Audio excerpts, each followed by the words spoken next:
tema que ustedes, ¿no? En clínica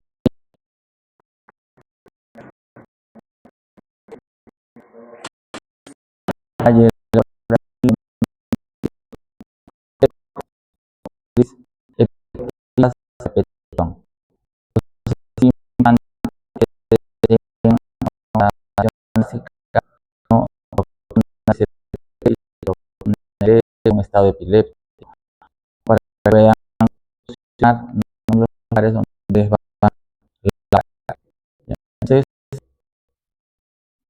la epilepsia representa un problema de salud pública, ¿no? Dadas las consecuencias que tiene este orden de la calidad de vida, ¿no?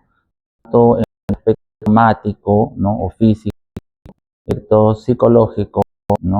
O mental, el aspecto social. Hay que recordar que aún, ¿no? Existe una gran estigmatización de estos pacientes, ¿no? En los ámbitos en los que ellos se desarrollen hoy en día, ¿no? Inclusive hasta en la misma casa, ¿no? En los trabajos, muchas veces estos pacientes son rechazados, ¿no? En los entornos donde se encuentran, ¿no? Se conocen pues desde épocas remotas, ¿no? Hay muchos, ¿no? Historiadores, ¿no? Gente de la historia de la medicina que describe, digamos, los diversos tipos de crisis epilépticas, ¿no? En muchos personajes famosos, ¿no? Que hemos visto, ¿no? A lo largo de la historia universal, ¿no? La historia de la epilepsia, pues, refleja en gran medida la evolución de la medicina, ¿ya? Y la noción que los pueblos tenían acerca de la enfermedad. Lamentablemente, en la actualidad, a pesar de los avances que existen en los diversos tópicos de la epilepsia, empezando, digamos, por la definición, la fisiopatología, los mecanismos de epileptogénesis, ¿no? Los exámenes, digamos, de apoyo al diagnóstico, ¿no? Los manejos, el tratamiento, no existen aún muchos vacíos, ¿no? Y podríamos decir, ¿no? Que existe todavía mucho pan por rebanar, ¿no? En cuanto al estudio de las epilepsias. Ahí podemos ver, la epilepsia era conocida como el mal sagrado, ¿no? Se consideraba, ¿no? De que era producto, ¿no? De posesiones demoníacas, por ejemplo, ¿no? ¿No? ¿No? Y ahí podemos ver, ¿no? Algunos de los cuadros más famosos, ¿no? Por ejemplo, de Miguel Ángel, ¿no? Que vemos aquí, donde podemos ver, ¿no? Un niño, ¿no? Presentando un tipo de crisis epiléptica, ¿no? Con una postura muy peculiar, ¿no? Que nosotros la conocemos como postura del esgrimista, que justamente se produce pues por el origen de una crisis epiléptica a nivel del lóbulo frontal, ¿no? Específicamente en el área 8, que es el área motora suplementaria, ¿no? Entonces, ¿no? Es muy característica esta postura, ¿no? Con uno de los miembros superiores hiperextendidos, ¿no? Ambos miembros superiores hiperextendidos, uno hacia arriba, y vemos también, ¿no? La desviación óculocefálica, ¿no? Ya que sabemos nosotros que el área 8 es el área del control de los movimientos, control frontal o cortical de los movimientos oculares, ¿no? Entonces, al producirse la estimulación por un foco epiléptico, se puede dar, digamos, estas manifestaciones, ¿no? Acá vemos, ¿no? ¿No? La pintura, ¿no? De un sujeto presentando, de una persona presentando una crisis tónico-clónica generalizada, ¿no? Que son las crisis, actualmente se le llama tónico-clónica bilateral, ¿no? Son las crisis que clásicamente no solemos ver en las emergencias, en las salas de hospitalización, ¿no? Y bueno, pues como tal eran pacientes, eran personas que eran sujeto, ¿no? De vejaciones, maltratos, ¿no? Dado que se asociaba, pues, ¿no? a lo que hemos mencionado, ¿no? Acá también podemos ver, ¿no? Un grupo de personas que están presentando, digamos, las crisis epilépticas, y estas a lo largo del tiempo, a pesar de todos los estudios que existen, de todas las técnicas, tanto, ¿no?, electrofisiológicas, técnicas de neuroimagen estructural y funcional, ¿no?, los diversos tipos de manejos que existen, ¿no?, manejo médico, manejo quirúrgico, alternativas, ¿no? ¿No? Continuamos viendo este tema, digamos, de la discriminación y la estigmatización, ¿no? A lo cual nosotros en nuestra formación médica, ¿no?, debemos llevarnos ese concepto y contribuir más bien, ¿no?, a que la comunidad, ¿no?, conozca los aspectos generales sobre la epilepsia, ¿no?, y evitemos pues que estos pacientes continúen siendo maltratados, ¿no?, dejados como hasta la actualidad. La epilepsia es una alteración del sistema nervioso que se asocia pues a un desequilibrio entre mecanismos inhibidores y mecanismos excitadores, ¿no? Como ustedes saben, hay un desequilibrio, ¿no?, de los sistemas de neurotransmisores, ¿no? Los neurotransmisores excitatorios y los inhibitorios, ¿no? El principal excitatorio, como ustedes saben, es el glutamato, y el principal inhibitorio es el GABA, ¿no? No son los únicos, ¿no? Pero principalmente, digamos, el desequilibrio es entre ambos, ¿no? Entre las aferencias, ¿no?, excitatorias e inhibitorias hacia los focos epilépticos, ¿no? Y que esto es la base, ¿no?, del desarrollo de los principales fármacos anticrisis, ¿no?, los medicamentos anticrisis, ¿no? Por su origen multifactorial, involucra a diferentes sistemas de neurotransmisión, ya hemos mencionado, ¿no? Y la combinación pues de metodologías neurofisiológicas, farmacológicas, inmunocitoquímicas y biomoleculares en modelos experimentales de epilepsia, ¿no?, han favorecido el avance en el conocimiento de los mecanismos básicos que caracterizan a este desorden. Hay una serie de modelos experimentales para epilepsias focales y también para epilepsias generalizadas, ¿no? Uno de los modelos más comunes, más importantes de epilepsia focal es el kindling, ¿no?, o el modelo de encendido que se hace en ratones y que genera un foco epiléptico en la epilepsia, en el lóbulo temporal, ¿no?, que es, digamos, la base, ¿no?, del estudio de la epileptogénesis, ¿no?, en la epilepsia focal del lóbulo temporal, que es la epilepsia más común, hablando de epilepsias focales, ¿no? Prácticamente todos estos modelos experimentales, en estos modelos experimentales se ha utilizado técnicas neurofisiológicas, electrofisiológicas, farmacológicas, ha servido para el desarrollo, la elaboración de una serie de fármacos, ¿no? Y también técnicas inmunocitoquímicas y biomoleculares. Las tasas exactas y seguras de incidencia y prevalencia son diversas de acuerdo a la metodología y la población estudiada. No es igual estudiar una población, ¿no?, de países en vías de desarrollo como el nuestro, ¿no?, que estudiar, digamos, una población europea, ¿no?, o de alguna otra latitud. Y depende también, ¿no?, digamos, del estrato social en el cual se desarrollen estos estudios. La incidencia se dice que aproximadamente, plausiblemente, está entre 60 a 70 por 100.000 habitantes al año, ¿no? Y la prevalencia de epilepsia activa, ¿no?, o sea que la incidencia es básicamente los casos nuevos y la prevalencia tanto todos los pacientes, ¿no? Que, digamos, son estudios que faltan tanto pacientes nuevos como pacientes continuadores, ¿no? Que son, digamos, estudios que faltan, ¿no?, en nuestra sociedad, ¿no?, en nuestro medio, para poder establecer lineamientos de políticas públicas para luchar, digamos, en este tema de la epilepsia, ¿no? Trabajar en este tema de la epilepsia. Y la prevalencia se dice que está entre 5 a 8 por 1000 habitantes, es lo que se describe. Ahora, esto varía, tanto la incidencia como la prevalencia, si es que esto está cerca a los trópicos, por ejemplo, ¿no? El Ecuador, ¿no? De acuerdo, digamos, al clima, de acuerdo, digamos, al estrato social, en el cual, los estratos sociales en los cuales se plantean, se desarrollan estos estudios. Ambas tasas pueden incrementar en regiones rurales o regiones de pobreza, ¿no?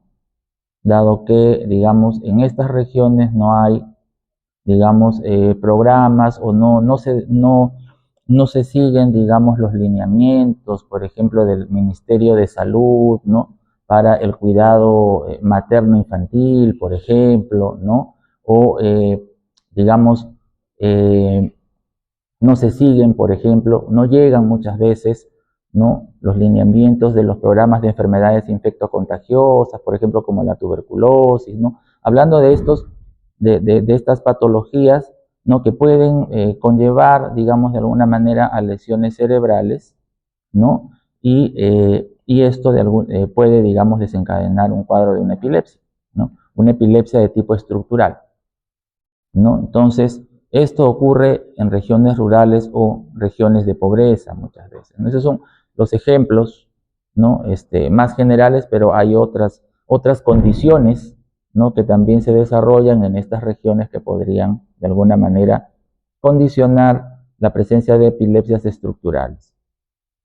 Evidencias epidemiológicas son la base para la elaboración de las políticas, como les estaba mencionando, ¿no? Políticas sanitarias regionales, ¿no? Para la prevención primaria, la recuperación accesible, ¿no? De los enfermos y la atenuación, ¿no? Del impacto psicosocial, como habíamos mencionado, ¿no? Es necesario ese tipo de estudios epidemiológicos, ¿no? Para poder, ¿no? Por medio, digamos, de estas investigaciones, tener una idea clara de la prevalencia y la incidencia, sobre todo estudios de prevalencia, ¿no? Para poder establecer las estrategias, ¿no? De lucha y minimizar las consecuencias, ¿no? El deterioro en la calidad de vida que existe en estos casos.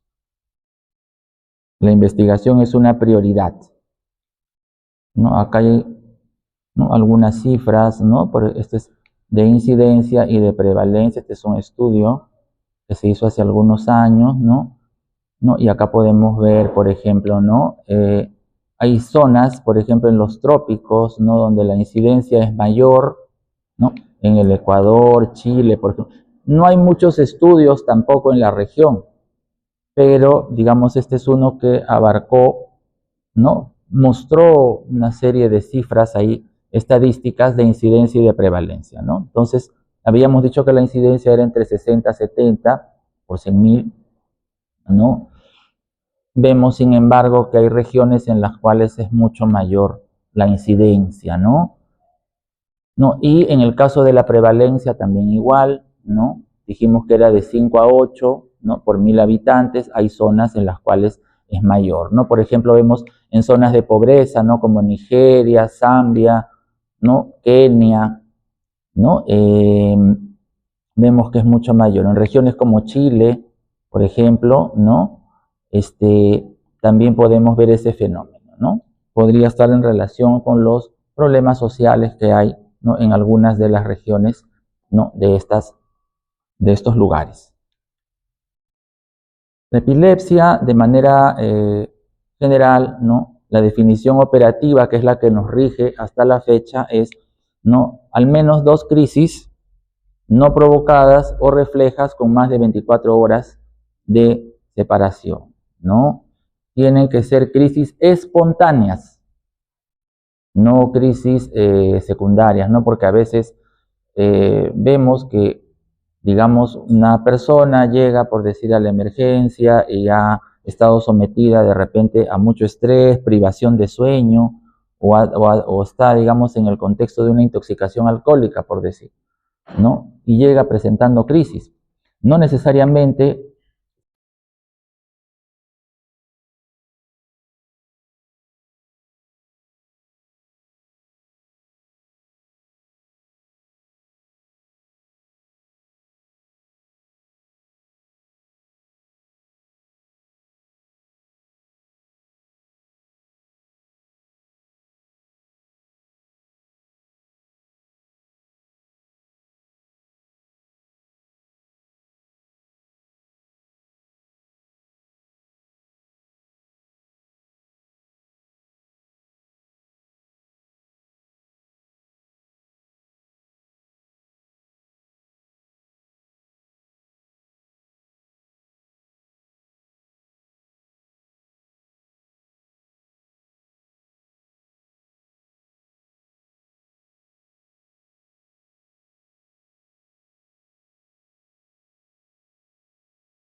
así.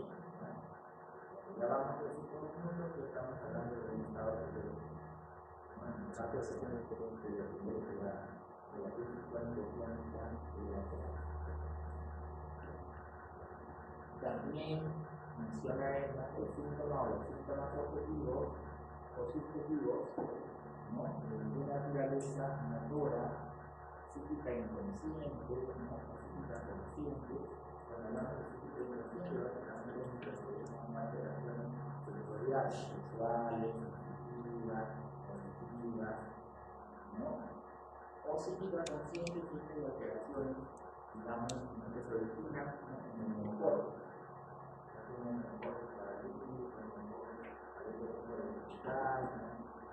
O la corteza prefrontal, que constituyen en sí. Entonces, el síntoma o los síntomas de este tipo de naturaleza es un estado transitorio de sintonización anónima de la fibra funcional de redes orbitales. El síntoma epiléptico yo les había definido hace unos minutos, ¿no? Y se puede clasificar en genético, estructural, metabólico y desconocido. Antes a esta epilepsia genética se le llamaba epilepsia externaria. Después se les comenzó, se le llamó epilepsia idiopática. Y últimamente ya se les conoce como síndrome epiléptico. Estas de acá son estructurales metabólicos. Estructurales se les llamaba secundarios. Después se les pasó a llamar sintomáticos. Y ya últimamente estructurales, que son los más frecuentes en el adulto, porque son secundarios a lesiones estructurales. Y los desconocidos, que eran llamados criptogenéticos, se supone que hay una lesión, pero no se evidencia, se comporta como si fuese una lesión, pero no se evidencia en el estudio de imagen. Actualmente, digamos que lo conoce como morfología de fondo. Y los síndromes epilépticos pueden deberse a estas tres causas. Como les digo, siempre tiene un patrón definido desde el punto de vista clínico, desde el punto de vista clínico, cuando hablamos de clínico, nos estamos refiriendo a la técnica de impacto, de la clínica, de la enfermedad, y de la clínica, que están en la clínica. De lobo, básicamente, el hecho no es la tecnológica de la vida. Una epilepsia estructural, algún desorden mayor. De hecho, que clínicamente, electrofarmacológicamente, respuesta terapéutica, incluso, siempre es común en ese grupo. La biología puede variar. Entonces, digamos que diagnóstico de la definición de lo que es síndrome de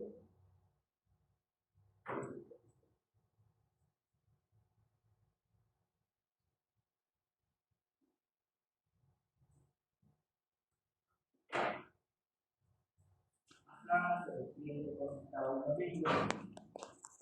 Los síndromes genéticos, pues de las epilepsias es el resultado de un defecto genético,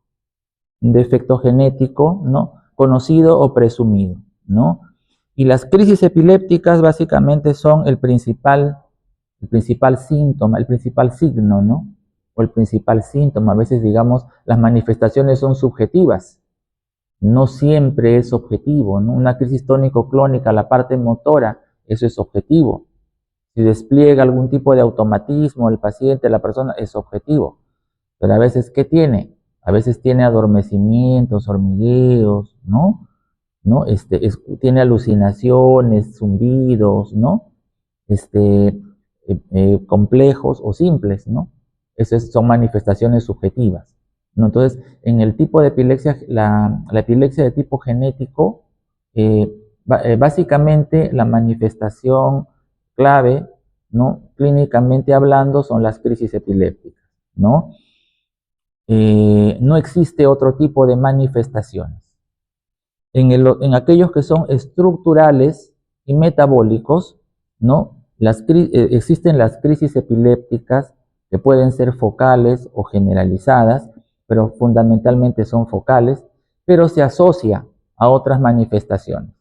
¿Qué manifestaciones? Anormalidades en el examen neurológico, por ejemplo, focalización, ¿no? Ya ustedes saben toda la anatomía, ¿no? Todas las vías, todo eso, y de acuerdo a eso uno va determinando la topografía, ¿no? Igual también es en las crisis. Si hay una crisis que se origina en el área 4, ¿no? La manifestación será motora, contralateral, ¿no es cierto? Igual si es que hay una crisis que se origina en el área 312, ¿no?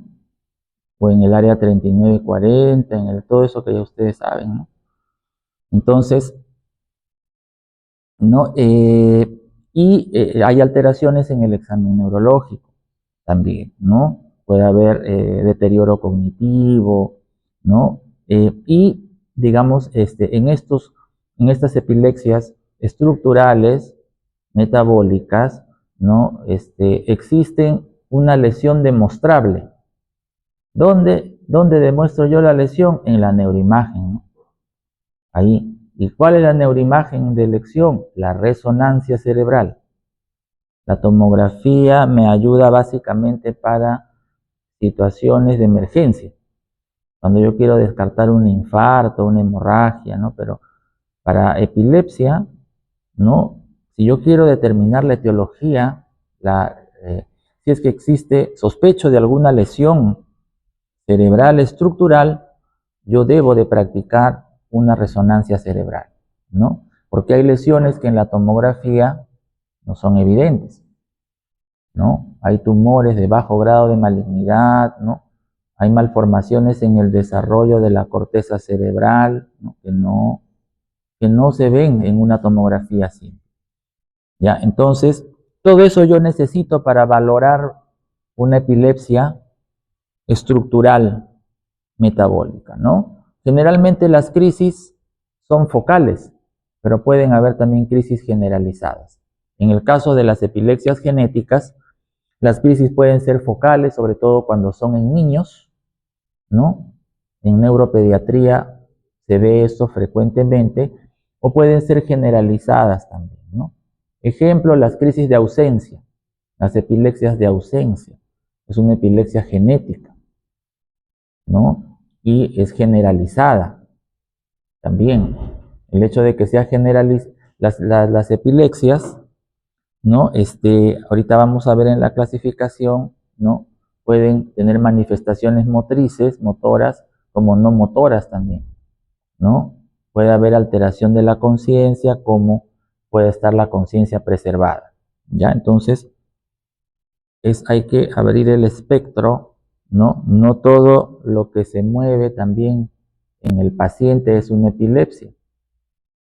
Hay que ver porque existe el diagnóstico diferencial con otras patologías. No sé si ya han recibido clases de movimientos anormales, todo eso a veces uno dice es fácil, pero no siempre es fácil de hacer la disquisición, ¿ya? Entonces es importante. Ahí hay algunas de las etiologías, ¿no? De las epilepsias estructurales, ¿no? Infartos cerebrales, malformaciones en el desarrollo de la corteza cerebral, que hay una diversidad, ¿no? ¿Hasta qué hora es la clase? No hay límite, no hay problema. Hasta las 2, ya. Bien. Traumas craneales también, por ejemplo, este es un hematoma epidural, ¿no? Ya han visto también ustedes en su anatomía ¿no? ¿Qué es lo que decola el hematoma epidural? ¿Dónde se produce? Por traumatismo, ¿no? El terion y todo eso. Ya. Neoplasias también. Es una neoplasia, ¿no? parece un glioblastoma, porque está desviando la línea media. Es igualito como se ve en anatomía, se ve en la resonancia, en la tomografía, ¿no? En la demencia a veces puede haber también, ¿no? Acá vemos una acentuación de los surcos bien marcada, ¿no? Sobre todo en el lóbulo temporal, ¿no? Entonces, en la demencia existe una atrofia cerebral, una atrofia cortical, ¿no? Fundamentalmente del lóbulo, depende del tipo de demencia, ¿no? Pero a veces se puede acompañar de crisis epilépticas,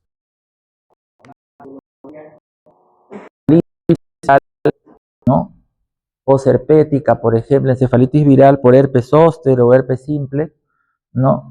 Tiene predilección por el lóbulo temporal, la región temporal mesial, ¿no? Entonces, ¿no? Produce crisis sintomáticas en el momento que está teniendo la encefalitis el paciente, así como también, ¿no? Remotamente puede desarrollar una epilepsia este paciente, se puede quedar con una epilepsia, ¿no? Entonces, o sea, todo lo que estamos mencionando son lesiones, digamos, ambientales, ¿no? A excepción, bueno, de las malformaciones del desarrollo, que eso es algo genético, eso viene con el paciente, ¿no? Aunque a veces hay factores epigenéticos, ¿no? Factores ambientales que, ¿no? Alteran la expresión de los genes, ¿no? Sin modificar su secuencia, ¿no? Y pueden producir una metilación del DNA, ¿no? Una modificación de las histonas, por ejemplo, ¿no? Y pueden asociarse a ciertos tipos de epilepsia también, ¿no? Entonces, la esclerosis múltiple a veces puede también cursar, es una enfermedad desmielinizante, abscesos, un absceso cerebral que puede ser infeccioso, puede ser bacteriano, fúngico, ¿no? Tuberculoso, amediano, ¿no? Parasitario, ¿no? Entonces, la neurocisticercosis que les estaba diciendo, acá vemos, ¿no? Un quiste, vemos calcificaciones, ¿no? La neurocisticercosis tiene 4 estadios, ¿no? El primero es el quístico, el segundo es el vesicular o coloidal, luego viene el granulomatoso, o sea, los estadios ya en degeneración, cuando se comienza a degenerar, ¿no?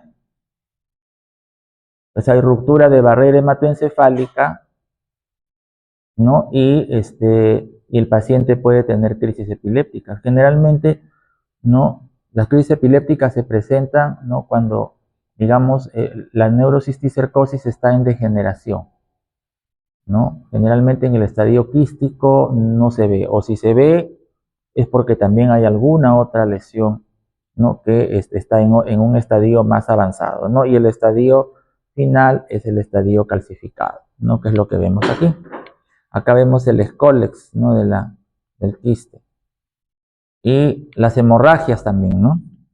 Las hemorragias cerebrales, ¿no? Entonces todo eso puede producir, ¿no? Los infartos, las hemorragias son lesiones cerebrovasculares, ¿no? Que en estadio agudo podrían eventualmente producir crisis epilépticas, ¿no? Pero si en el estadio agudo de una enfermedad, ¿no? Que puede ser un traumatismo encefalocraneano, una hemorragia, ¿no? Un infarto cerebral o una encefalitis, se produce una crisis epiléptica, ¿no? Uno no sabe si el paciente va a desarrollar crisis más adelante, entonces, por eso es que en esos casos se llaman crisis sintomáticas agudas.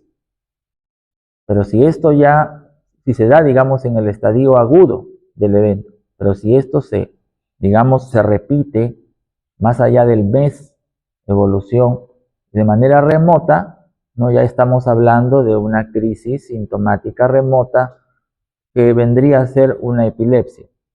Ya sería, digamos, manifestaciones de epilepsia, ¿no? Existe la lesión ahí que predispone, ¿no? Predispone al paciente al desarrollo de las crisis epilépticas. Y las de causa desconocida, ¿no? Que se comportan, ¿no?, como una epilepsia estructural, pero no se encuentra, ¿no?, en los estudios de imágenes la lesión. No se encuentra la lesión. Entonces, hay que hacer un seguimiento, ¿no? Hay que manejarla igual como si fuese una epilepsia estructural metabólica, ¿no? Entonces, todos esos conceptos tenemos que llevar, porque nos vamos a encontrar con eso, ¿no? Encefalopatías epilépticas, básicamente, algo, mencioné el término, básicamente es cuando hay un compromiso difuso del sistema nervioso central, ¿no?, con un gran deterioro cognitivo y alteraciones neuropsiquiátricas, ¿no? Se dice que aquellas condiciones, aquellas epilepsias catastróficas de la infancia, por ejemplo, el síndrome de Lennox-Gastaut, el síndrome de West, ¿no?, síndromes, ¿no?, epilepsias catastróficas de la infancia, ¿no?, constituyen encefalopatías epilépticas, ¿no?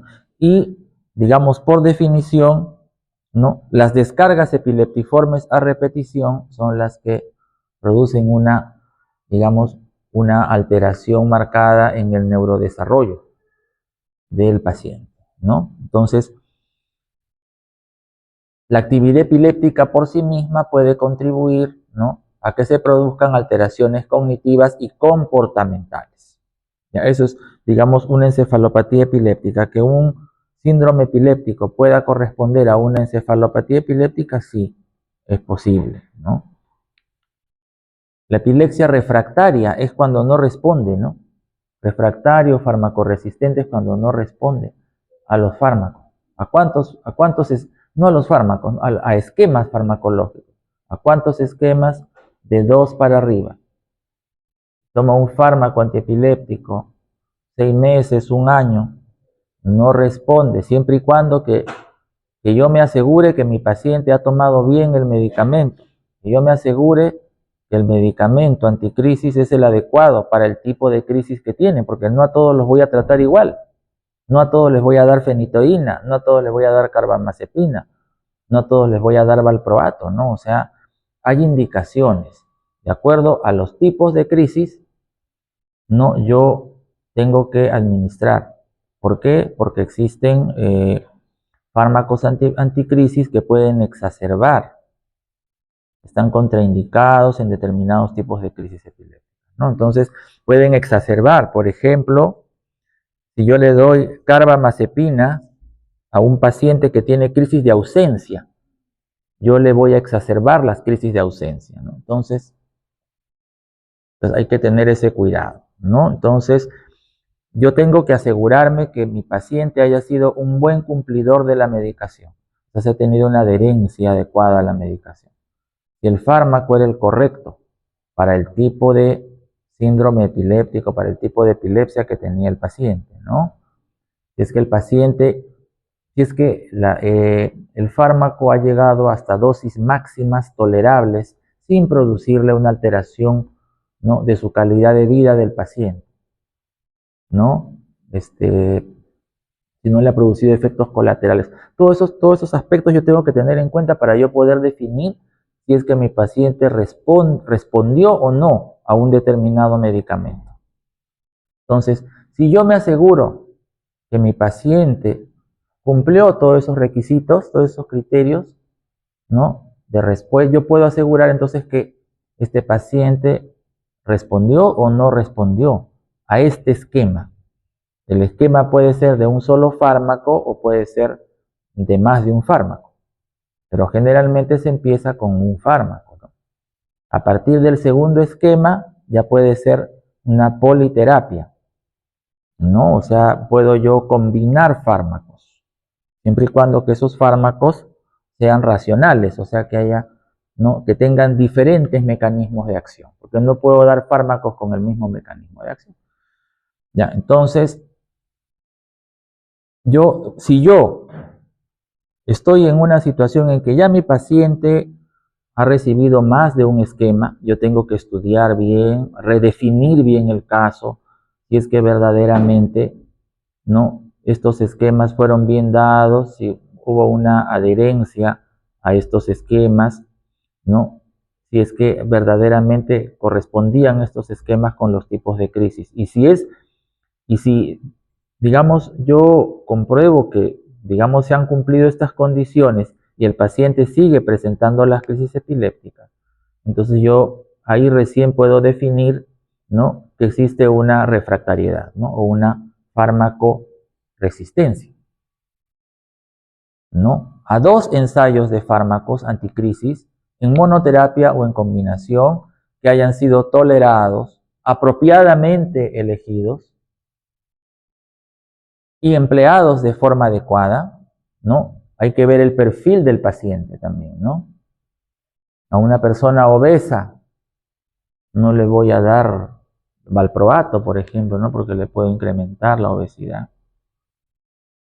Entonces hay una persona con ovarios poliquísticos, por ejemplo, una mujer, ¿no? El valproato puede llevar a un síndrome de ovario poliquístico y así, muchos, ¿no?, ejemplos existen. Entonces yo tengo que ver el perfil del paciente, ¿no?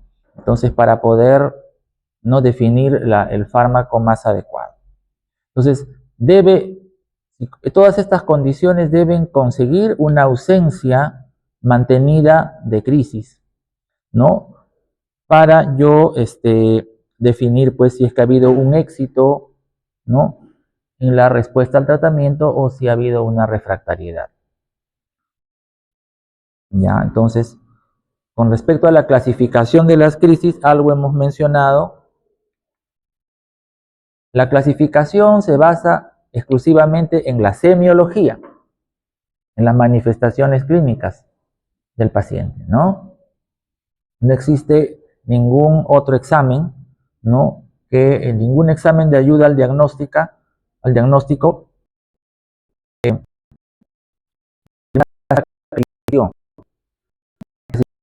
básicamente,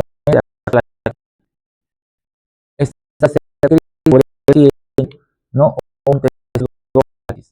o va durante la monitorización continua de G, ¿no? Existe, ¿no?, un estudio que es el electroencefalograma, ¿no?, durante el electroencefalograma clásico que podía ver la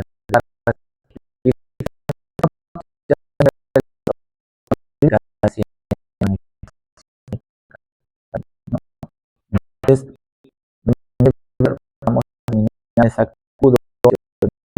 permite, ¿no?, las características de las crisis, ¿no?, definir bien, digamos, ¿no?, cuál podría ser su topografía, la zona sintomatogénica.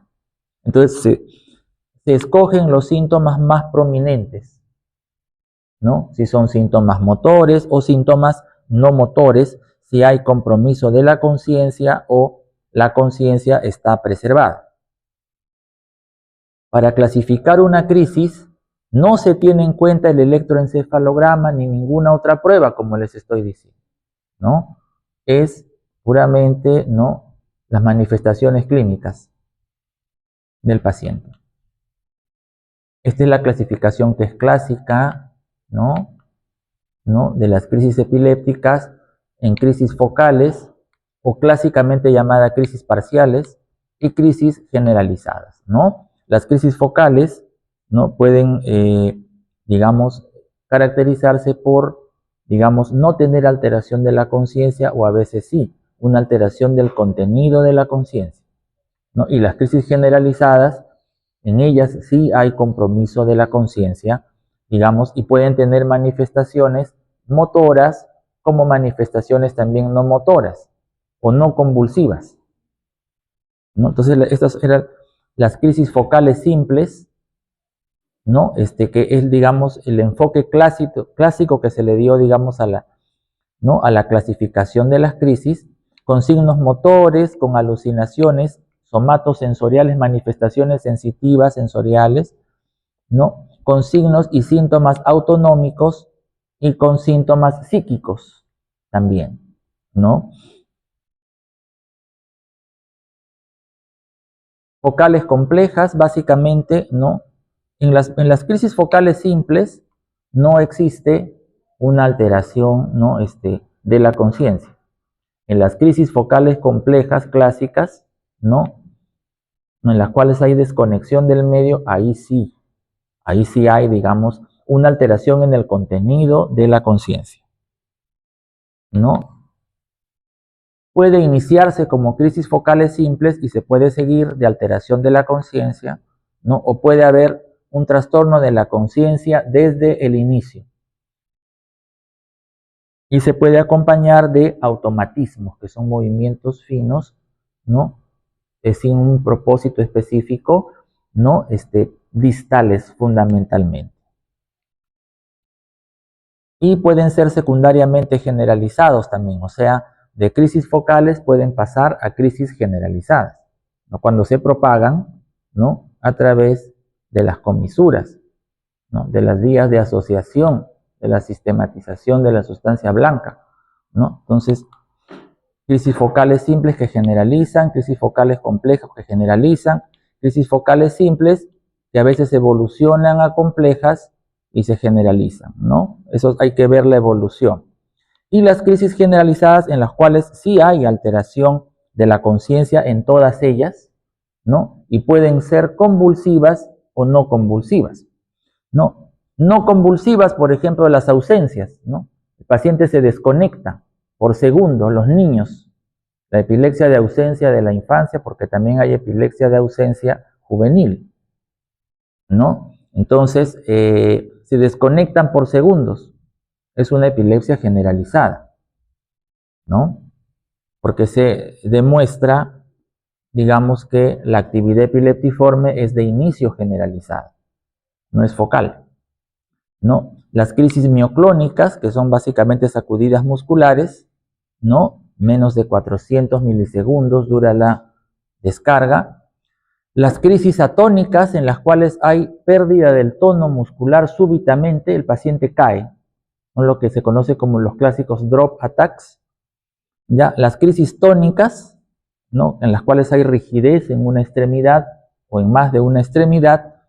Crisis clónicas, en las cuales hay sacudidas más breves pero continuas, de más de 400 milisegundos cada uno. ¿Ya? Y las crisis tónico-clónicas, bilaterales, ¿no?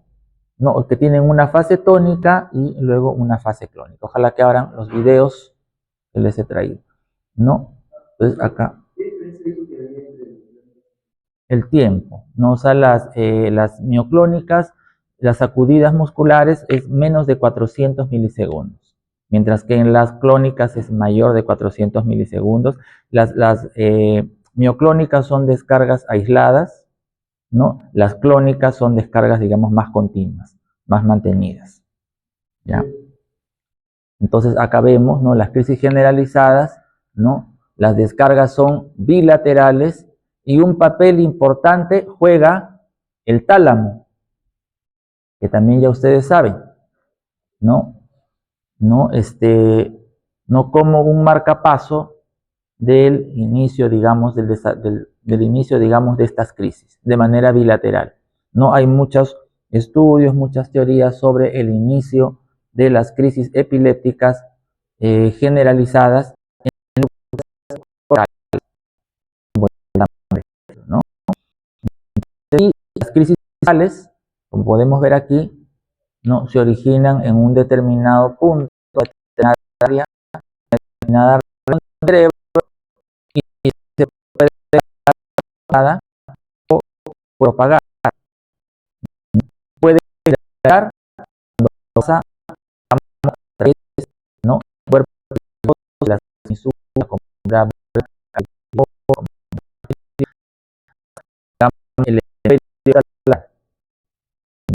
entonces, esas serían crisis secundariamente generalizadas, ¿no? Esta es la clasificación del 2017 que se está aplicando hoy en día. En realidad son solamente algunas modificaciones, algunas precisiones que se hacen, ¿no? ¿No? Por ejemplo, las crisis de inicio focal, las de inicio generalizado y las de inicio desconocido. Hay algunos en los que el paciente viene y uno no sabe realmente, ¿no? A veces inclusive hasta viendo, ¿no? Los eventos del paciente a veces no se puede precisar si es de inicio focal o de inicio generalizado, ¿no? Entonces, las crisis de inicio focal pueden ser, digamos, con una conciencia preservada, ¿no? O conciencia alterada, ¿no? Conciencia preservada, por ejemplo, las crisis focales simples, aquellas que tienen fenómenos sensitivos, sensoriales, por ejemplo, el paciente se da cuenta, el paciente te describe en un determinado punto ¿no? de su topografía, ¿no? Te dice, me empieza, ¿no? Una sensación de acartonamiento, de hormigueo, ¿no? En la mano izquierda, te dice, ¿no? Y de ahí asciende, ¿no? A todo, ya ustedes se van localizando, ¿no? Y después se pone dura, la extremidad se pone rígida, ¿no? Y de ahí pierde la conciencia. Es una crisis focal, ¿no es cierto? ¿No? Con conciencia preservada de inicio, ¿no? De inicio no motor, porque no he empezado con unas manifestaciones motoras. Cuando habla de manifestaciones motoras nos estamos refiriendo a movimientos, ¿no es cierto? Convulsión, digámoslo así en el argot clásico, ¿no? ¿No?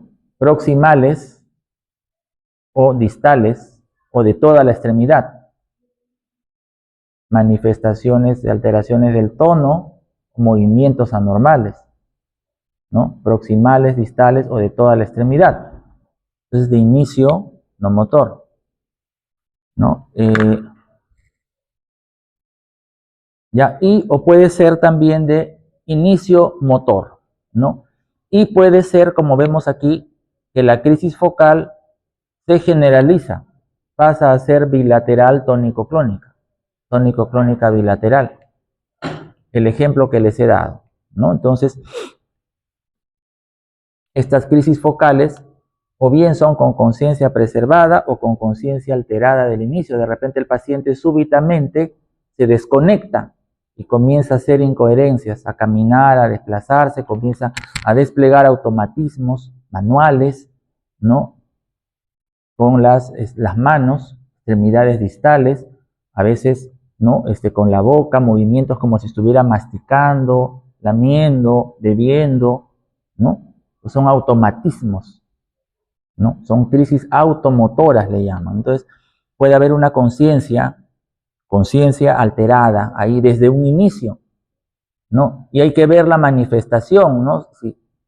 ¿Cuál fue la manifestación de inicio aparte de que se alteró la conciencia? Si es que empezó a hacer movimientos, por ejemplo, ¿no? Entraría dentro del inicio motor, por ejemplo, ¿no? Automatismos, ¿no? O si hubo pérdida, se cayó, por ejemplo, hubo pérdida del tono, una crisis atónica, ¿no? O si hubo algún otro tipo, ¿no? De detención de la conducta, algún otro tipo de manifestación. Si empezó a hablar, por ejemplo, ¿no? El habla ictal también existe, ¿no? En las epilepsias en el del lóbulo temporal, por ejemplo, ¿no? Entonces, de origen en el hemisferio no dominante, ¿no?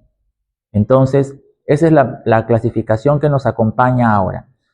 Y puede ser también de inicio generalizado. Acá no le ponen con conciencia preservada, porque en la de inicio generalizado la conciencia está alterada, ¿no? Desde un inicio.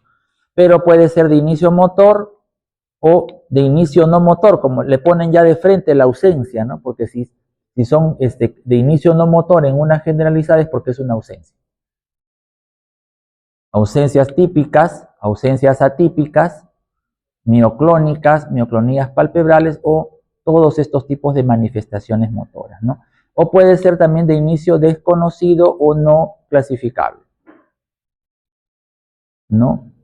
Esto es lo que se hace para hacer el diagnóstico. Hay que definir el tipo de crisis, ¿no? Que es lo que estamos mencionando, ¿no? Luego viene el tipo de epilepsia. Generalmente se asocia con el tipo de crisis, ¿no? Un paciente que tiene una crisis focales va a ser muy difícil que sea una epilepsia generalizada, ¿no? Tiene que ser una epilepsia focal, ¿no? Mientras que, ¿no? Un paciente que tiene una epilepsia focal o crisis focales podría, digamos, generalizarse secundariamente y tener, digamos, crisis tónico-clónicas bilaterales, ¿no? Ya, luego tenemos que definir el síndrome epiléptico, que también ya les he mencionado, y finalmente se define la etiología. Ya, esta etiología ya lo hemos mencionado, puede ser estructural, cuando hay una lesión cerebral, puede ser genética, ¿no? Este es, digamos, en la clasificación del año 2017, ¿no? Nos hablan de etiología infecciosa, etiología metabólica, inmunitaria, ¿sí? Ya. Hasta las dos no me dijeron. Inmunitaria o desconocida, ¿no? Ahora hay muchas epilepsias inmunitarias, ¿ya? Inmunomediadas, ¿ya? Las que son las epilepsias autoinmunes o asociadas a autoinmunidad también, que pueden ir acompañadas de una lesión cerebral o no. Esta es la clasificación última del año 2025 que realmente para mi criterio no aporta mucho. Pienso yo que la más, digamos, la mejor es la del 2017, es más descriptiva, más clara realmente. Así que no nos vamos a detener, la traje solamente para que sepan ustedes. Está todavía en estudio, ¿no? La están valorando la Task Force de la Liga de la Epilepsia a ver si se va a asumir o no como tal en los ámbitos clínicos. No sé si acá se puede ver, acá hay unas. Ojalá que corra. A ver, es una paciente que está en una unidad de video EG y vemos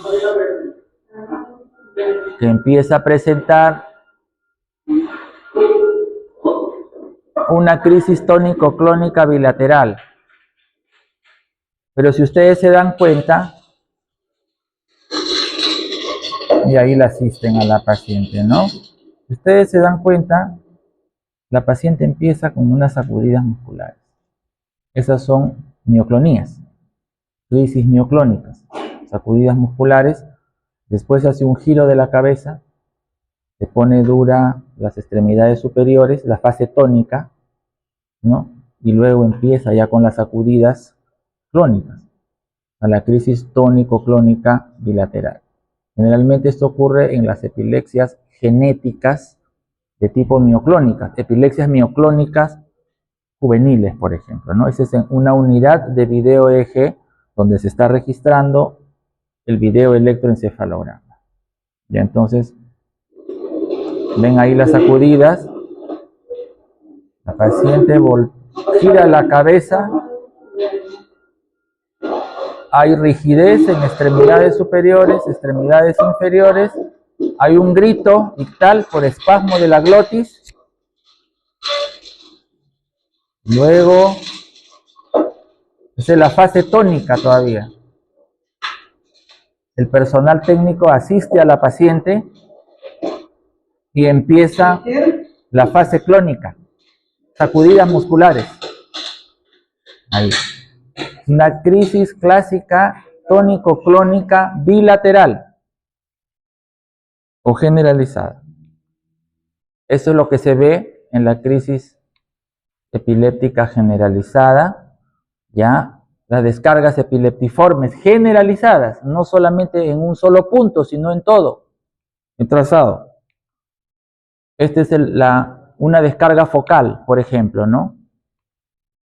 En una región derecha, temporal del lado derecho, ¿no? Entonces aquí se ve esta actividad focal, ¿no? Entonces aquí vemos, vamos a ver qué tipo de crisis es.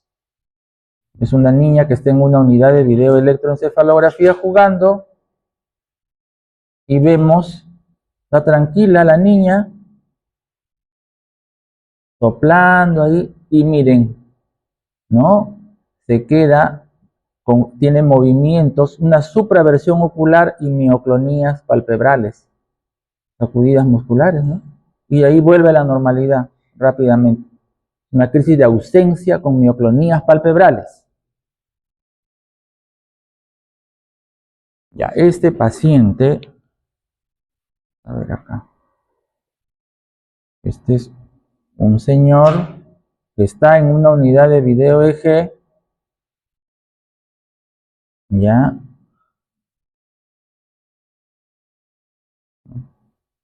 ya, miren ahí, y empieza, miren ahí, se ve unas descargas focales en una determinada región, ya, y el señor empieza a desplegar una serie de movimientos bruscos en las extremidades.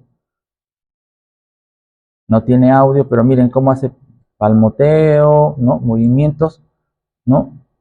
Automatismos hiperkinéticos, se llaman. No son automatismos como los de las crisis del lóbulo temporal, distales, ¿no? Son automatismos más agresivos, proximales, extremidades proximales, ¿no? Esas esas son crisis focales, generalmente del lóbulo frontal. Pero no, ustedes saben, el lóbulo frontal es muy grande, no tiene varias áreas. Ustedes ya saben, han visto el cerebro, ¿no? Las áreas prefrontales, el área 9, 10 y 11, ¿no? El área 8, el área 6, el área 4, la pars triangularis, todo eso. Entonces, de todas esas áreas se pueden originar las crisis epilépticas, ¿no?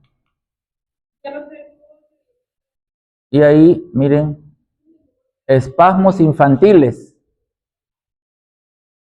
Esto se ve, por ejemplo, en el síndrome de West, ¿no? En el síndrome de West, ahí está. Ahí, ¿no? Entonces, es importante que vean ustedes, ¿no? Que no solamente sea teórico, ¿no? Entonces, miren ahí, ¿no? El niñito, miren, tiene espasmos, sus extremidades superiores, espasmos en flexión y en extensión, ¿no? Entonces, ese es un síndrome de espasmos infantiles. ¿Ya vieron? Ahí. Entonces, eso se ve, por ejemplo, en el síndrome de West, ya que es una epilepsia catastrófica.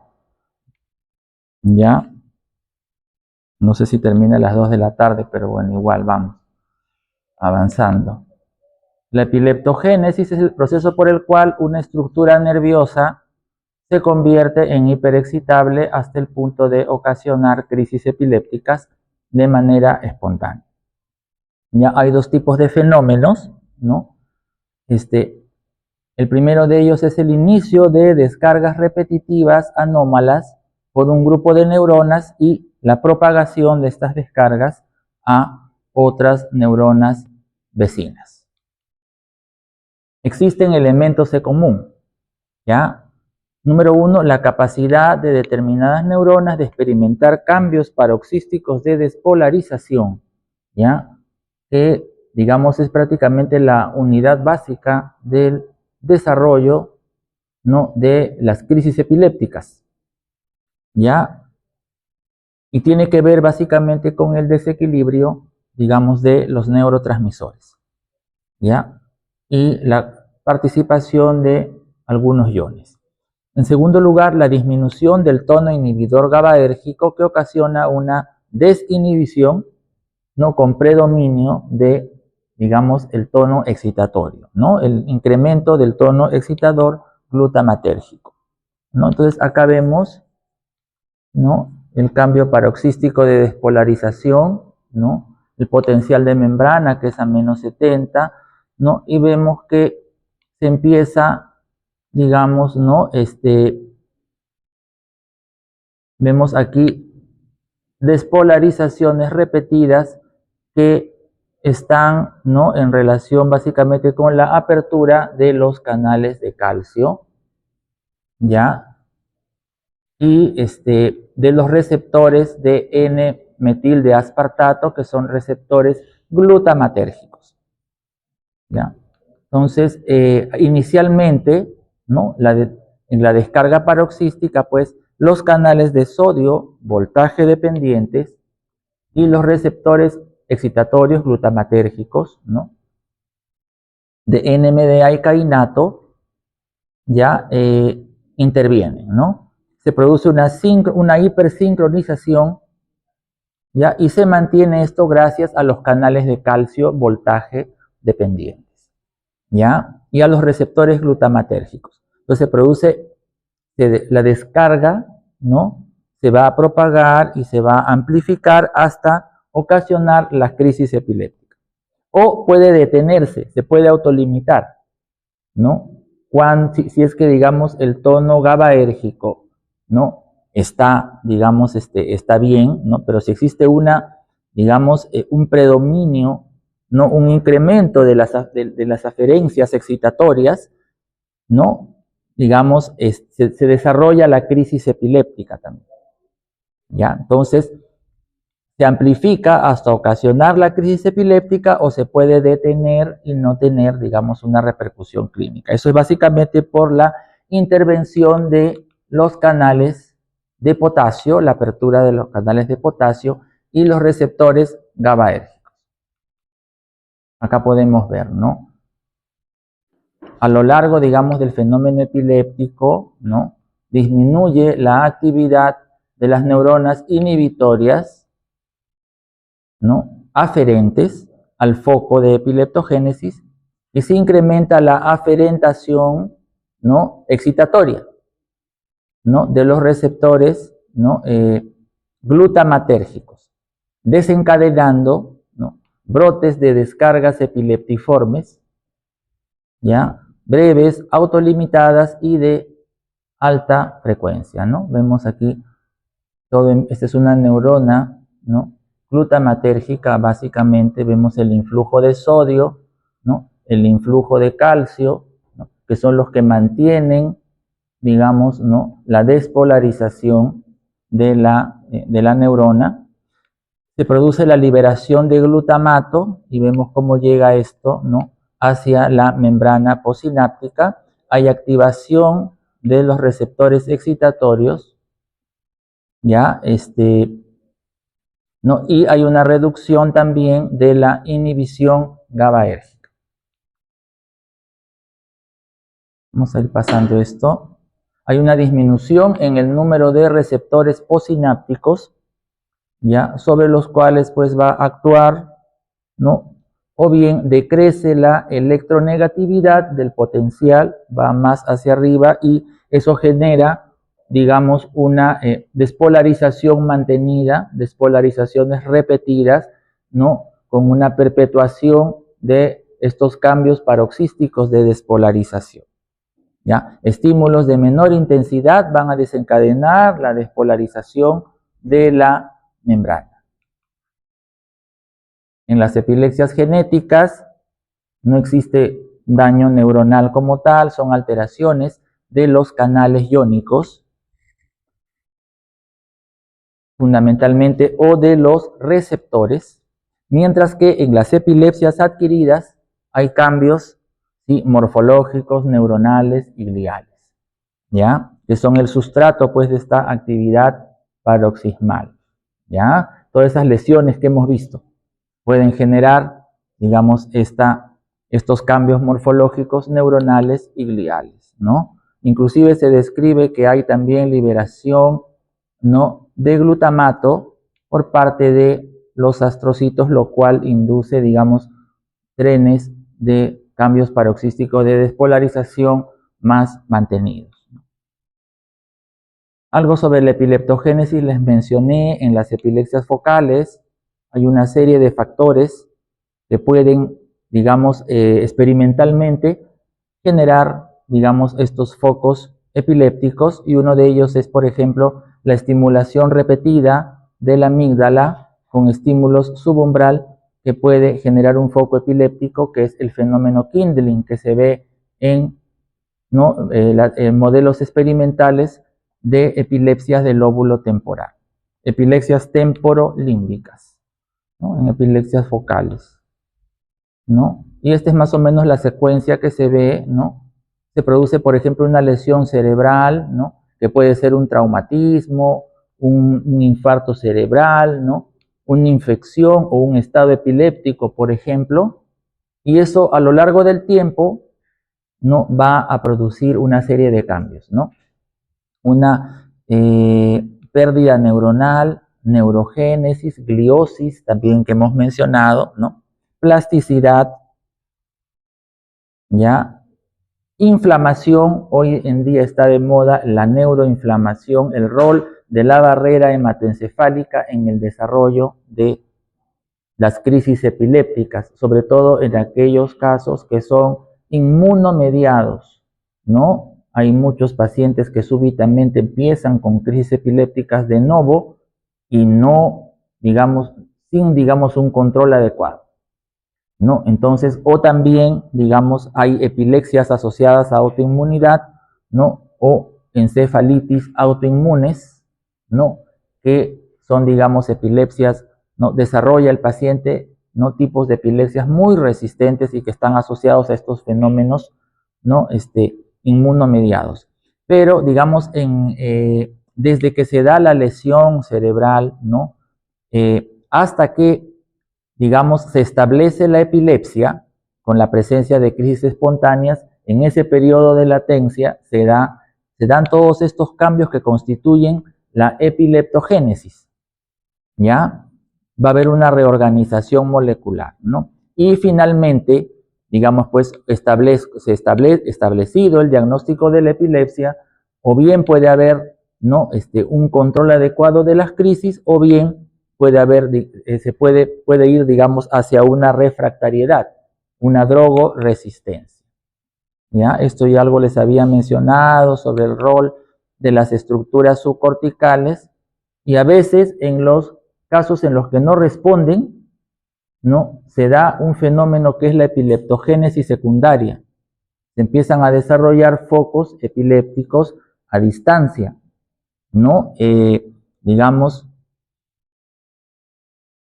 hay reclutamiento de nuevas neuronas o circuitos neuronales alrededor del foco primario o también a distancia, ¿no? ¿No? Y muchas veces inclusive, ¿no?, tenemos un foco primario y se produce una hiperexcitabilidad de los receptores de glutamato que produce una, digamos, una actividad incrementada de los receptores, ¿no?, de los canales de sodio, receptores glutamatérgicos, y reducida de los receptores GABAérgicos, ¿no?, o de los canales de potasio, por ejemplo, ¿no? Inclusive, lo que se describe es que transforman al GABA, la actividad GABAérgica, que es predominantemente inhibitoria, en actividad excitatoria. Si bien la actividad es predominantemente inhibitoria del GABA, pero también puede tener actividad excitatoria. Entonces, en los focos secundarios, en la epileptogénesis secundaria, se puede ver ese fenómeno muchas veces, ¿no? Y la barrera hematoencefálica, que la vemos aquí, también tiene un rol importante, la inflamación, ¿no?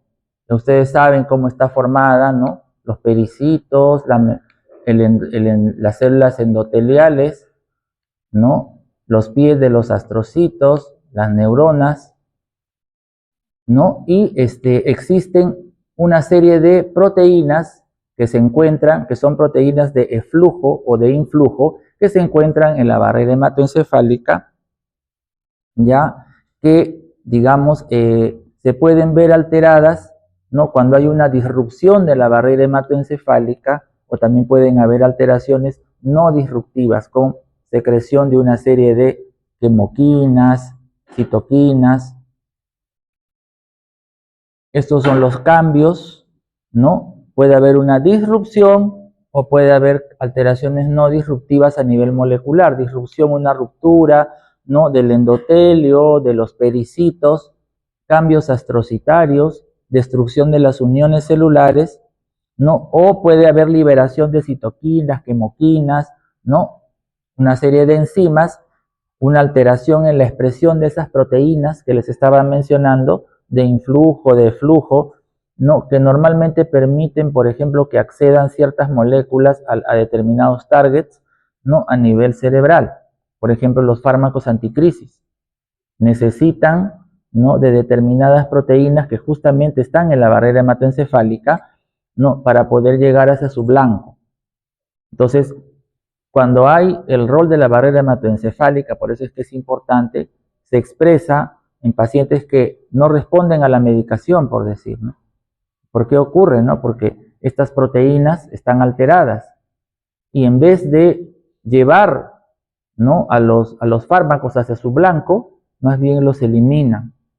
Por eso, esa es una de las hipótesis de las epilepsias fármaco-resistentes, ¿no? Y todo eso está en relación con todas estas sustancias que hemos mencionado, ¿no?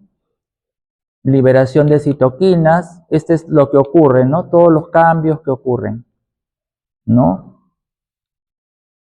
Hasta en la epilepsia las epileptogénesis postraumáticas puede haber inclusive, ya hoy en día se ha estudiado que hay el rol de la genética también en la epileptogénesis postraumática y de la epigenética.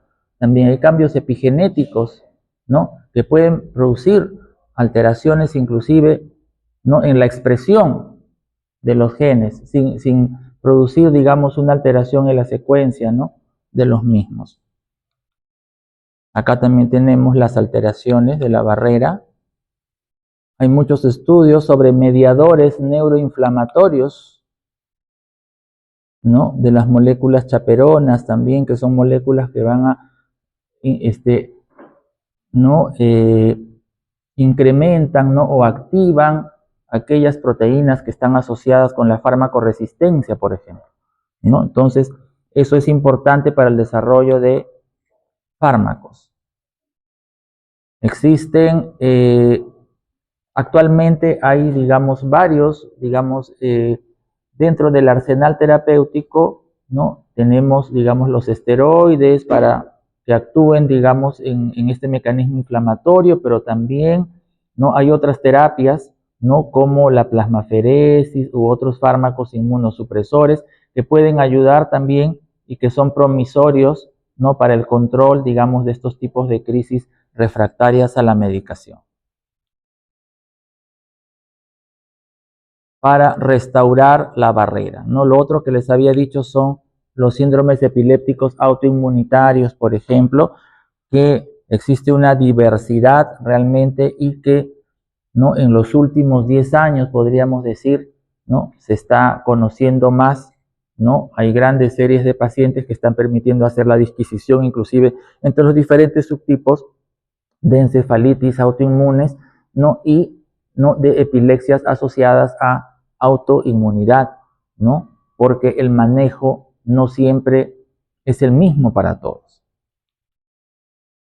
El diagnóstico, ya como les había dicho, de la epilepsia es clínico, no necesito ningún examen especial para hacer el diagnóstico, solo tengo que hablar bien con el paciente, hacer una adecuada anamnesis, no quedarme solamente con lo que el paciente me dice, ¿no? Tengo que averiguar la historia para poder definir bien los tipos de crisis, ¿no? Porque el paciente puede tener más de un tipo de crisis, ¿no? De repente el paciente llega con una crisis tónico-clónica bilateral a la emergencia, pero de repente si ya en la anamnesis yo voy a obtener otros datos. De repente el paciente tiene mioclonía, sacudidas mioclónicas, como lo que vimos, por ejemplo, en la paciente que estaba en la unidad de video EG, ¿no? Y tenía ausencias, por ejemplo.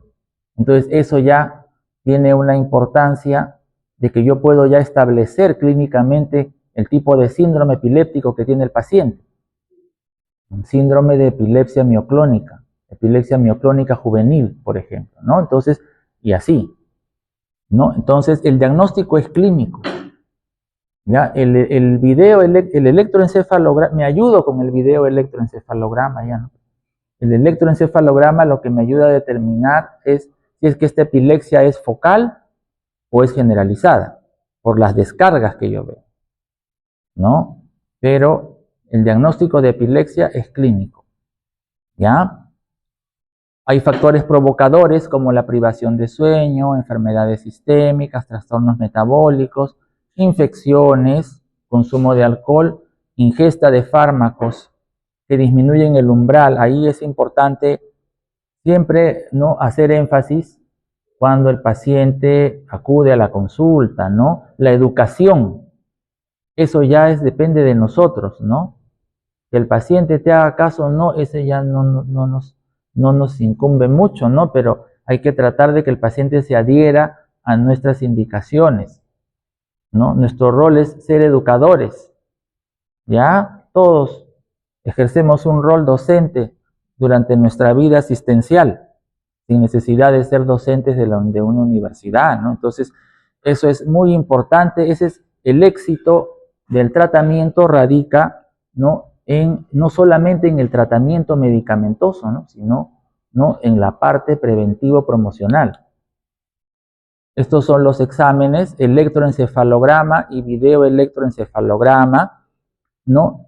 El videoelectroencefalograma permite, pues, correlacionar, ¿no?, la clínica del paciente con, ¿no?, las descargas epileptiformes. Nos permite hacer diagnóstico diferencial entre crisis epilépticas y no epilépticas, nos permite caracterizar, cuantificar los tipos de eventos que tiene el paciente, ¿no?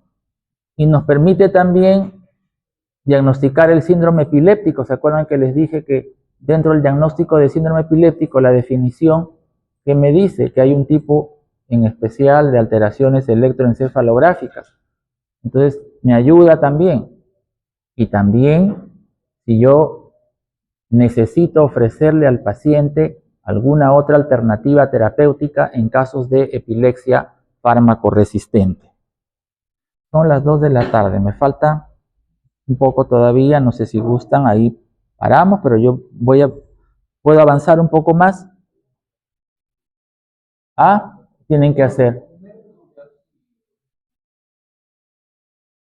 No creo. Hoy día no creo que. ¿Qué hora sería?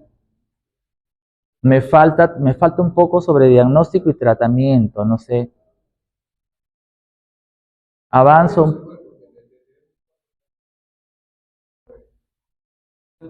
un poco, voy a tratar de acelerar. Ya les he dado la idea básica, pero el video electroencefalograma, ya, esto es el electroencefalograma, esta es actividad, ustedes me dicen si paro, no tengo ningún problema, ¿ya? Pero es una clase que es importante y no es tampoco tan corta, ¿no? Yo les voy a pasar igual las diapositivas, pero digamos, las ideas, quiero que se lleven las ideas claras, ¿no?, para que ustedes puedan interpretar después lo que vemos. Es un electroencefalograma con anormalidades generalizadas. Esta actividad es normal, esto es epileptiforme, esto es característico de una epilepsia generalizada, por ejemplo, la epilepsia de ausencias, ¿no? Y esto de acá es característico de una epilepsia focal, ¿no? Este es de nosotros, de nuestro equipo, ¿no? Hay actividad epileptiforme focal, puntas, ¿no?, en región temporal del lado derecho, ¿no? Entonces, eso se ve en un síndrome epiléptico o una epilepsia focal, ¿no? Esto de acá en una epilepsia generalizada. Ahí se ve también, este es un video, ese es el video electroencefalograma, ¿no? Está registrando, ¿no?, la actividad electroencefalográfica, ¿ya?, y a la par también la clínica del paciente, ¿ya? Entonces, ahí por ejemplo, ¿no? Vamos, está en la unidad de video EG el paciente. Estas cosas son, por ejemplo, que son importantes, que no las van a poder ver bien si es que solamente les mando la clase, ¿no? Entonces, ahí empieza a presentarse una actividad que no es muy clara y el paciente empieza a presentar unos automatismos hiperkinéticos con las extremidades. ¿No es parecido a la crisis que vimos del paciente que les presenté antes, que tenía los movimientos con las manos, ¿no?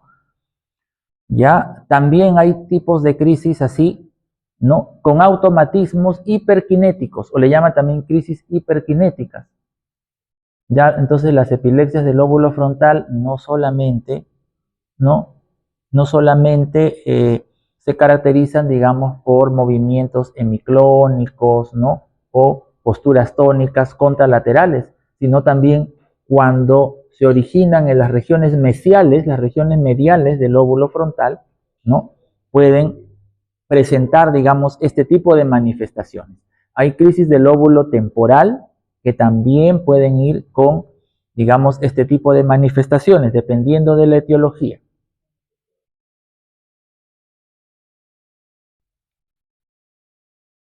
Acá se ve, por ejemplo, este es un trazado de un paciente que tiene una crisis epiléptica, ¿no? De inicio generalizado, ¿no? En todos los canales del electroencefalograma se ve la actividad anormal, ¿no? Y después, ¿no? Se ven artefactos, que sobre todo, básicamente son artefactos de movimiento, ¿no? Musculares, básicamente. Y luego las neuroimágenes, ya les había mencionado que la neuroimagen más importante es la resonancia magnética cerebral, ¿no? Aquí estas son las patologías que se pueden ver, la esclerosis del hipocampo, ¿no? Que es, digamos, una atrofia del hipocampo. Ustedes ya han visto en anatomía cómo es el hipocampo, ¿no? Donde está ubicado. A veces existe por determinados fenómenos, por ejemplo, convulsiones febriles prolongadas, por decir, ¿no? Traumatismos, encefalitis, por ejemplo, meningitis, ¿no? Todo eso contribuye, ¿no? El hipocampo, ¿no? Del lóbulo temporal es un área que es muy sensible a la hipoxia. Entonces, hipoxias perinatales, encefalitis hipóxico-isquémicas, ¿no? Neonatales, pueden llevar, digamos, a un padecimiento en el hipocampo, ¿no? Sumado de repente a otras patologías infecciosas, qué sé yo, ¿no? Entonces, traumáticas, ¿no? Vasculares, por ejemplo, y todo eso puede llevar a la larga a una atrofia del hipocampo, una reducción, ¿no? En el volumen del hipocampo, ¿no? Eso se llama esclerosis del hipocampo. Esa es la primera causa de epilepsia focal en el adulto, ¿no? De epilepsia focal resistente al tratamiento, ¿no? Hay tumores, ¿no? Malformaciones en el desarrollo de la corteza cerebral, angiomas cavernosos, por ejemplo, malformaciones vasculares, o incluso también hasta parásitos, ¿no? Pueden también afectar, ¿no? Aquí tenemos, por ejemplo, una esclerosis del hipocampo, acá, ¿no? Que puede producir, digamos, ¿no? Una epilepsia resistente. Acá, por ejemplo, en esta región de aquí vemos, ¿no? Un engrosamiento, ¿no? En esta región un borramiento no se puede diferenciar bien la sustancia blanca de la sustancia gris, por ejemplo, que es periférica. Se ve un aumento de señal, por ejemplo, aquí, ¿no? Esto corresponde, pues, a un área de una displasia cortical, ¿no? También es causa de epilepsia del lóbulo, epilepsia fármaco-resistente. En este caso es más occipital, en la región posterior, ¿no? Acá tenemos el cerebelo. Entonces, tenemos un evento. Cuando tenemos un evento, ¿no? Que puede ser epilepsia o no puede ser epilepsia, yo tengo primero que hacer la historia. Tengo que ver los síntomas prodrómicos, tengo que tomar en cuenta, ¿no? Lo que me cuenta el paciente. A veces el paciente no se da cuenta. El testigo es digamos, si es que ha habido un testigo, me puede decir cómo han sido las crisis o los eventos, porque no tenemos la certeza de que sea una crisis. Hay que ver cuánto tiempo duró, hay que ver posterior, digamos, al evento, cómo estuvo el paciente, qué manifestaciones tuvo, ¿no? Hay que ver los gatillantes, los desencadenantes, ya. A veces de repente el paciente tiene una historia ya de que cada que se amanece estudiando o cada que toma licor, por ejemplo, ¿no? Le da la crisis. Entonces, eso hay que ver. Hay que ver episodios previos similares, ¿no? Factores, si es que el paciente tiene factores de riesgo para epilepsia, por ejemplo, si ha habido problemas perinatales al momento del nacimiento, ¿no? antecedentes infecciosos, ¿no? Cerebrales, ¿no? Un traumatismo, qué sé yo, ¿no? Y también es importante hoy en día, ¿no? Que generalmente, ¿no? Con esto de los smartphones y todo, nos traen videos caseros que nos ayudan mucho también, porque muchas veces los eventos que los pacientes tienen aquí delante de nosotros en la unidad de video EG, ya son diferentes a los que tienen en su casa. Ya, entonces es importante que nos traigan también, digamos, si de ser posible, ¿no? Nos traigan los videos caseros. Ya, una vez que ya tengo esta historia, tengo que hacer el examen físico, tengo que ver si tiene signos focales, ¿no? Si tiene características dismórficas, ¿no? El paciente que me puede orientar a que es un problema genético, por ejemplo. Si tiene manifestaciones cutáneas, también hay algunas patologías, las neurofibromatosis, la faucomatosis, ¿no? Que se asocian a lesiones dérmicas, ¿no? Recuerden ustedes, ¿no? El sistema nervioso, ¿de dónde se origina? Del ectodermo, ¿no? El neuroectodermo.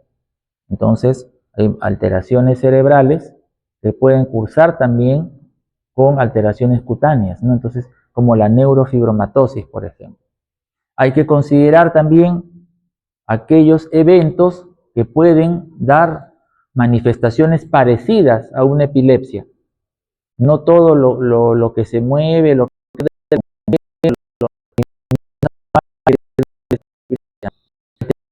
los un transitorio, habrá habido un episodio de migraña, habrá habido desorden del movimiento, una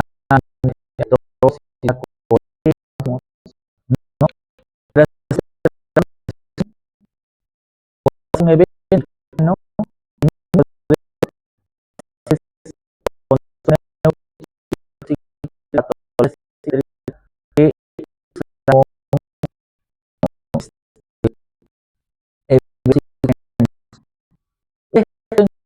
Yo puedo electroencefalograma, el estudio de neuroimagen, ¿no? Y finalmente ya yo puedo confirmar si ha sido una crisis epiléptica u otra condición. Esa es más o menos la secuencia, ¿no? La secuencia que yo tengo para poder llegar al diagnóstico. Los fármacos básicamente están, ¿no?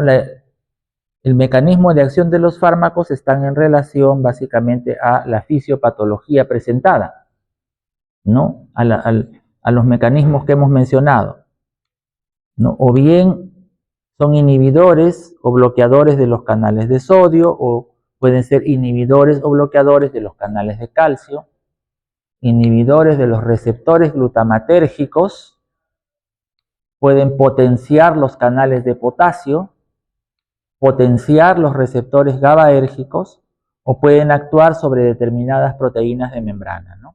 De las vesículas sinápticas, ¿no? Estas son las sinapsis sobre las cuales pueden actuar los fármacos, ¿ya? Una sinapsis excitatoria, una sinapsis inhibitoria, y están los fármacos. No es una clase de farmacología, ¿ya? Pero es importante que ustedes sepan, digamos, en qué parte de la sinapsis es que estos fármacos van a actuar, ¿no? Hay fármacos de primera generación, fármacos de segunda generación y hasta fármacos de tercera generación. La diferencia entre los de primera generación y los de segunda generación y tercera generación es básicamente que los de segunda y tercera tienen menos efectos colaterales, tienen menor potencial de efectos colaterales, sin haber una diferencia significativa en cuanto a su eficacia, ¿no? Para el control de las crisis. ¿Ya? Muchas veces vemos pacientes que vienen con muchos fármacos antiepilépticos de segunda generación o tercera generación recibiendo, y a veces ni siquiera han pasado por los fármacos de primera generación, ¿no? Entonces, no siempre se empieza con fármacos de primera generación el manejo de los pacientes. Estos son los objetivos que van en relación con la diapositiva previa. Y estos son los tipos de crisis que pueden ser cubiertos por los fármacos, ¿no? Por ejemplo, fármacos de amplio espectro tenemos el valproato, las benzodiazepinas, el fenobarbital, ¿no? Que son fármacos de primera línea o fármacos, ¿no?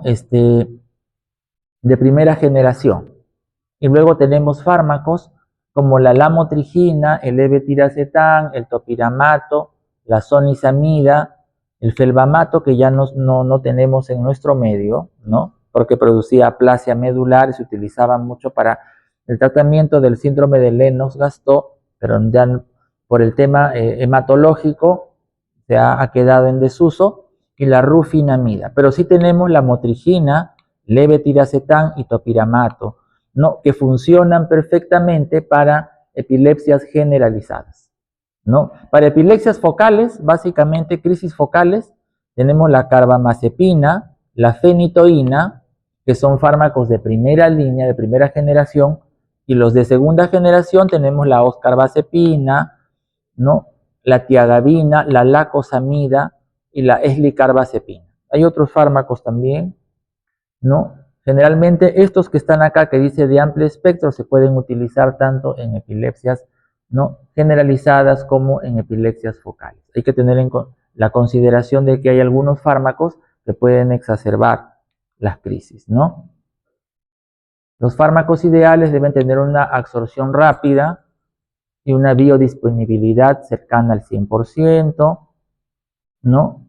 Se debe unir poco a las proteínas, ya debe ser eliminado por filtración glomerular en los riñones y no por el hígado, y no deberían formar metabolitos activos, como ocurre, por ejemplo, en el caso de la carbamazepina, por decir. Estos son algunos artículos sobre tratamiento farmacológico en adultos, y estos son avances recientes en el manejo de la epilepsia, ¿no? Como la utilización de ciertos dispositivos médicos, ¿no? Como el estimulador del nervio vago, ¿no? Otras técnicas de neuroestimulación, ¿no? Estimulación cerebral profunda, sobre todo en aquellos pacientes con epilepsias de difícil control, ¿ya? Y también se utiliza los cannabinoides, específicamente el cannabidiol, como terapia adyuvante.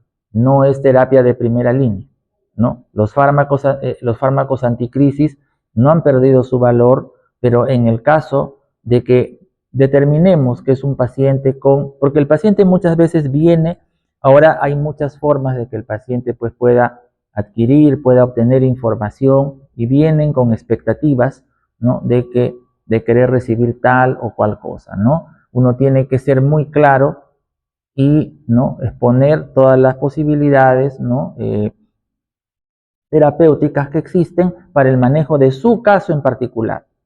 Hay algunos que vienen y quiero que me dé cannabidiol, aceite de cannabis, quiero que me pongan estimulador del nervio vago. No es así, ¿no?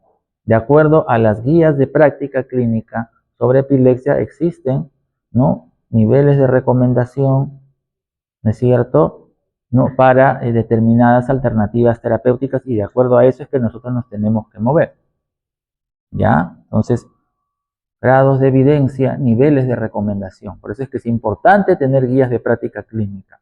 Lo ideal sería tener guías de Novo, pero son muy caras, muy difíciles, ¿no?, para tener por lo menos guías adoptadas o adaptadas, ¿no?